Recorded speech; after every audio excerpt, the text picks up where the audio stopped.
এইখানে হচ্ছে আমার সবগুলো ক্যারেক্টারের লিস্ট দেখা যাচ্ছে। তো আমরা হচ্ছে পেজ জেনারেশন ইউজ করেছি। যার কারণে হচ্ছে প্রত্যেকটা পেজে হচ্ছে পেজ নাম্বার ওয়াইজ হচ্ছে আমি যখন স্ক্রল করব এটা হচ্ছে পেজ ইনেট হতে থাকবে।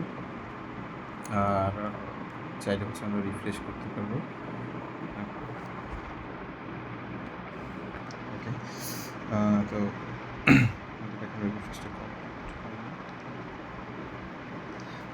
ওকে, দেন হচ্ছে আমরা যদি চাই এখান থেকে হচ্ছে ডিটেলস স্ক্রিনে যেতে পারবো। এই যে ডিটেলস স্ক্রিন, ডিটেলস স্ক্রিন থেকে এখানে একটা অপশান আছে হচ্ছে আমরা ফেভারিট অ্যাড করতে পারবো। এখানে যদি ফেভারিট অ্যাড করি সেক্ষেত্রে হচ্ছে আমার ফেভারিট লিস্টে হচ্ছে আমার ফেভারিট অ্যাড হয়ে যাবে, আইডিয়াল জেরি এটা।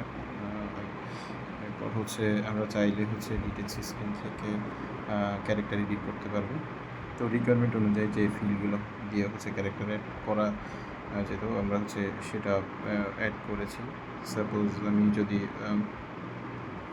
এখানে অ্যালাইভ থেকে এটাকে করে ডেট দেই, এটা কিন্তু ডেট হয়ে গেছে অ্যালাইভ থেকে, এটা তো সেই আরেকটা ছিল হচ্ছে আমার অফলাইন ডেটা কীভাবে করে। তো আমি এটাকে হচ্ছে ক্লিয়ার করে দিলাম।